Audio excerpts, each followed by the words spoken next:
Hello everyone, welcome to my channel. My name is Emmy. This is day 10 of the 12 days of Yule. If you're new to this whole ritual, the 12 days of Yule is my daily practice where at end of year, during the winter time, I consider what feels aspirational for the new year. What work do I want to continue doing? What do I want to maybe have come to a close, come to a culmination? Really considering what new seeds I want to plant. I set up some prompts and I'll be sharing them in question format. If you are interested in following along, love that for you. If you are not witchy, you could treat this like a journaling exercise. End of year, self-reflection, getting your head on right for the new year. If you are a witch, you could either follow along as we have been carrying through the days. You could save it all for one day, knock these all out, one and done. If you would rather treat this like witchy pre-work, where you can think about these different areas, see what's resonating with you, conjuring a lot of feelings, and then look ahead for 2026. Consider the different lunations if you want to do certain spells or rituals around the solstices, the equinoxes, whatever works best for you and your practice. Honor whatever is going to be most effective for you. With this being day 10 of the 12 days of Yule, it's bizarre for me to say that. I feel like I have been doing this both for so long and so little. The 10th day is a 10th house day. The 10th house in astrology speaks to career or profession, public roles, one's social status, honor or reputation, one's father or mother, people in power over others, such as bosses, employers, or government officials. The 10th house is very, very prominent. It is very visible as far as what it is that you're doing, how you might be living it out, how people are going to be perceiving you as doing it. I often feel that depending on your 10th house placements or what your 10th house is, that could be the thing that people know you for. Or if you're playing that game of trying to figure out what my sun sign is, you know how people do. I have found that people might be more inclined to guess that potentially because, again, they might be more inclined to know you as a public figure versus whatever you might be in other areas of life, potentially. The beautiful thing, too, about the 10th house is we're thinking about not just career. Career is a good way to lump that in. It makes sense to us in terms of how we all live in the world, but it could also just be a vocation, and vocation is not necessarily how you bring home the bacon or whatnot. It could really more so speak to accomplishment, what makes you feel fulfilled, how you're carrying out this greater sense of purpose, exacting that into the world. The 10th house is opposite the 4th house. So the 4th house, for a bit of a recap, is the house of home, family, foundation, parentage, lineage. There is this interplay here of the inner world and the outer world. The private world of home and the outer world of how you are going to be perceived, your public life. It is also a Capricorn house, if we're following that aspect of the chart system. So there's really big emphasis on the layer of long-term investment, a big emphasis on being committed, seeing things through, the vision that you're carrying through to the end. And if you have planets in the 10th house, it could color how you go about carrying out who you are for other people, about how you show up in public roles. If you have a transit going on there, I have Jupiter transiting my 10th house currently. It has been intense. It's been a lot. There is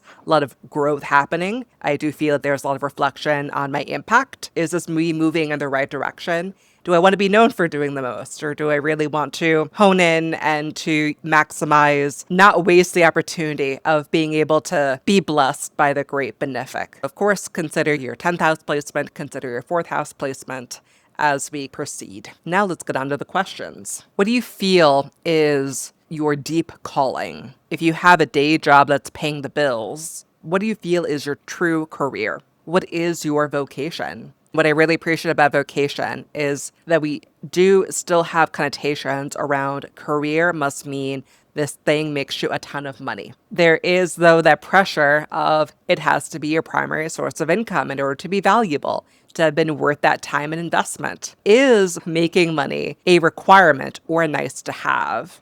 If money were no object, would that be impacting how you carry out your work, how you carry out your mission? It could also make you question if your calling is really worth it, and making you feel as though it's not really worth the investment, or I am not worthy of claiming the space and existing as a public figure in some way, delivering this message, doing this work. And that's not to say that you shouldn't have ambition, or if you do have the desire to have this thing be how you make ends meet. I love that for you. I do think that you do need to make peace with where you are. You should still find value in where you are right now, a sense of satisfaction, so that you can create other metrics for success for you, for your calling, that is not strictly about the amount of money in your bank account. If you can't make peace with where you are in the present, if it's always about more, I haven't gotten where I am yet, so it must be that I have failed. If you can't make peace with the fact that the process is incremental, it has to be incremental in order to be sustainable and effective, not to run you ragged, you do run the risk of resenting the work,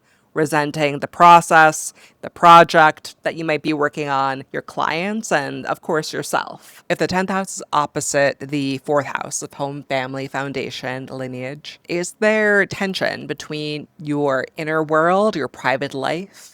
Or is there a balance between public versus private persona? Are there boundaries that need to be addressed or possibly reevaluated? Has your public life needed to take more of a back seat to deal with private life matters? Is it time for that to take more of a priority in the interest of advancing your career or taking your calling, your vocation to the next level? Alternatively, there could also be this realization that there is more demand around your 4th house themes, that family life is a priority, that you're going to have to show up more. Is this something that you have to make peace with, that you have to recalibrate, revisit, make some changes? Are there changes that have to be made so that there could be more equity between these sometimes opposing forces? Because it could be beneficial to your home life that you are moving forward and showing up for the world because you are getting that personal fulfillment. The downside is when anybody feels taken for granted.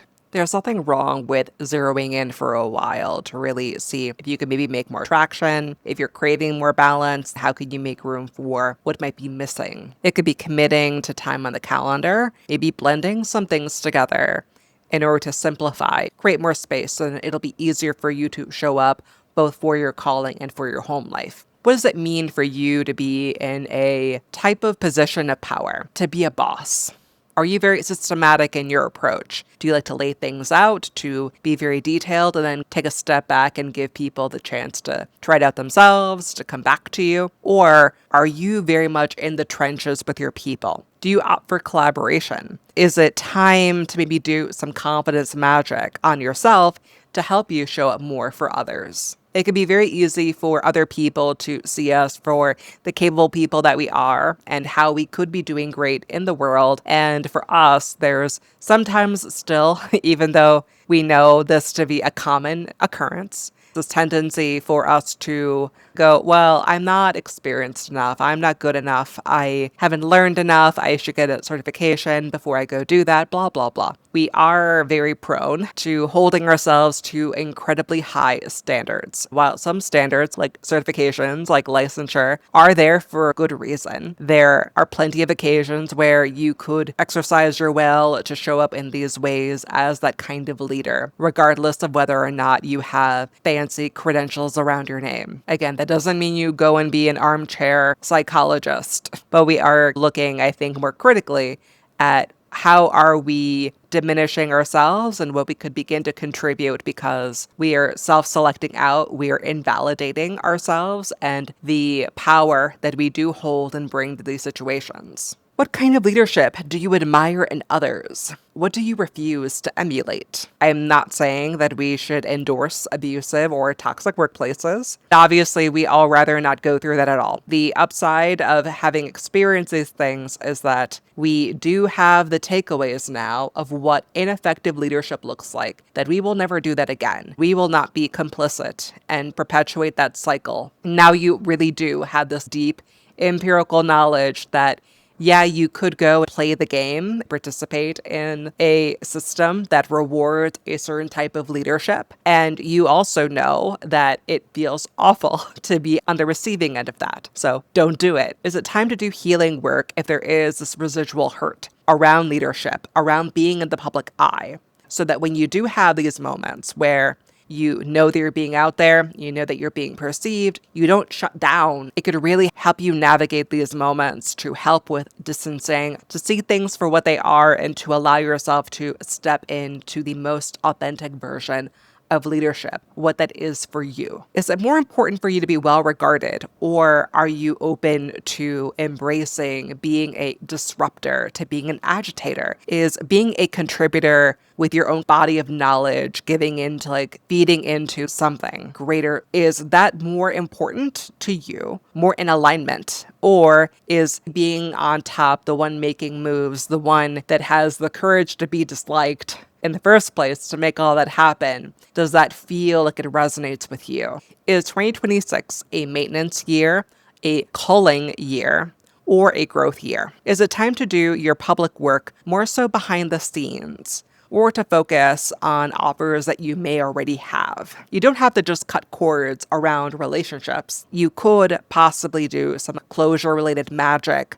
around behaviors, projects, things that you're having a hard time just putting down, letting go of it, retiring. It can be so easy to have the lines be blurred. This feeling of, is it dedication or the sunk cost fallacy? It could be difficult to discern. I think doing some divination around it, asking for help, consulting other people who are also leaders in some way, even getting consultation from outside of your industry could be really beneficial. Is it more advantageous to your role as a public figure to make the decision to build out something that hasn't existed yet? Do you feel drawn to embracing that kind of identity? If you're evaluating your reputation and wanting to be better known for being of service, try running your decision making through the filter of who is helped and who isn't. When you're trying to hone in on an offer, new project, and you're trying to figure out who may resonate with it and who may end up opting out. We cannot serve everyone. We are not for everyone. What can you do to begin to uncover this information so then you can adjust your expectations and allow yourself to be more present for the people who you could actually be serving? That's something that I make very clear. I try to do a lot of that work around talking about my tarot reading, about how I approach the Akashic records. I had this wonderful experience with a client recently where they emailed me asking about a reading. We booked the reading, and they did send me a number of very deep questions. I'm so glad they asked me what they did. It really felt good to, one, be able to give them that reassurance, that validation, that feeling of, is this person really the right reader for me?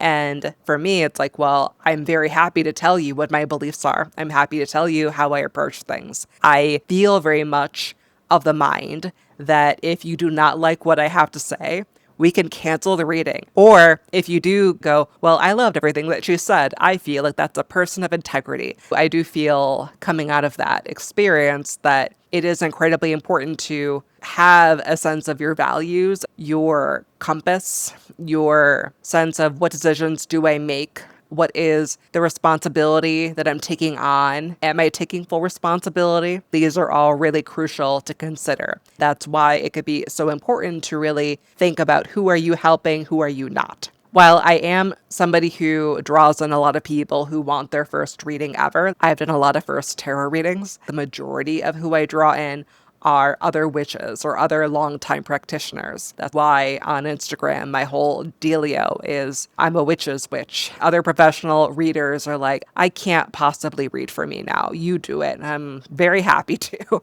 expand on this a little bit further. What divination can you do to help clarify these kinds of themes? This is the most commonly asked question in my Akashic Records readings that I'll get is around legacy, who you are as a leader. How do you want to be perceived? Do you want your calling to be a continuity of the work that already is existing out here in the world?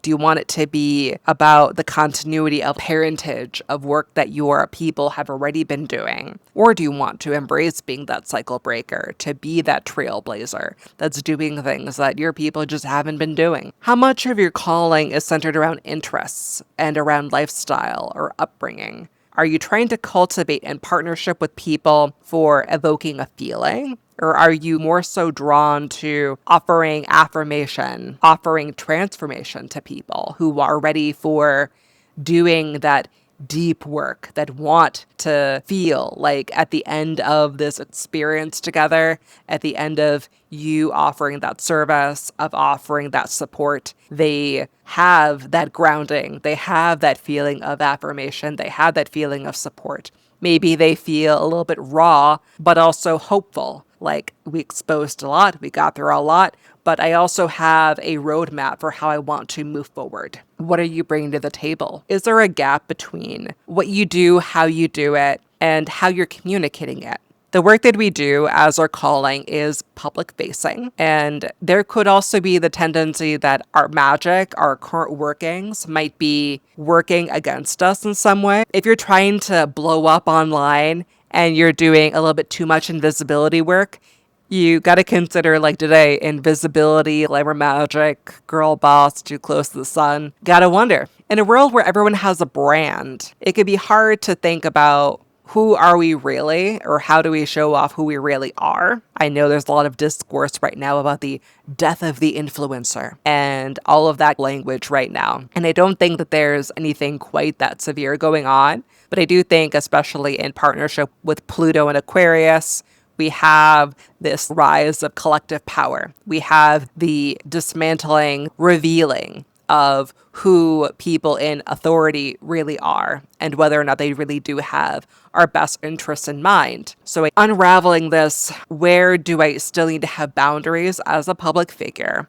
How do I reconcile needing to be public with showing more of who I am authentically? What do I really believe? I think that's going to be really key, because there's so much of this mindset around, if you're a public figure out there sharing your work with the world, there has to be a part of you that's fake. I think that is more so what we're trying to get away from. And I think we, as people who are online, it's never a matter of, I want to show you a fake version of myself, so much as there are going to be things I just don't show you. And that's because I don't owe everybody all of me. I don't owe you access to everything. Boundaries are really important. Not having this get like weirdly parasocial is also very important to me. I think it is important to consider impact, being genuine, and even to name, I am more than one thing. I think if we are still going to have a brand, it does have to be about embracing our polarity, embracing our manyness, and not strictly be this one-sided thing. That's part of why I've been enjoying YouTube. It's been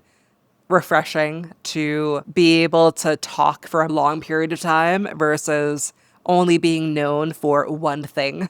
If you call one reel, you only know one part of me, it's still not going to giving you the full picture. And even this is not the full picture, but I feel like I'm able to better represent my call, my life path, what I want to do for other people versus the sprinkle that you're limited to on short form platforms. And that being said, what does legacy mean to you? If you were to suddenly stop what you're doing in your community right now or tomorrow, would you feel content with how people remember you? Would you feel like there's still more that you would have liked to have accomplished before that final day showed up? On the spectrum of how much one might be living out their calling, where do you fall right now in terms of how much you're doing that? That's all for today's video. Thank you all for watching. Thank you for being here. I want to take a moment to thank my patrons who sponsored this video. Special thank you to Georgia, Karina, Jess, Laura, The Wowels, and Mallow. I will see you all for day 11 tomorrow. I hope that you all have a beautiful day and take care of yourselves. Bye for now.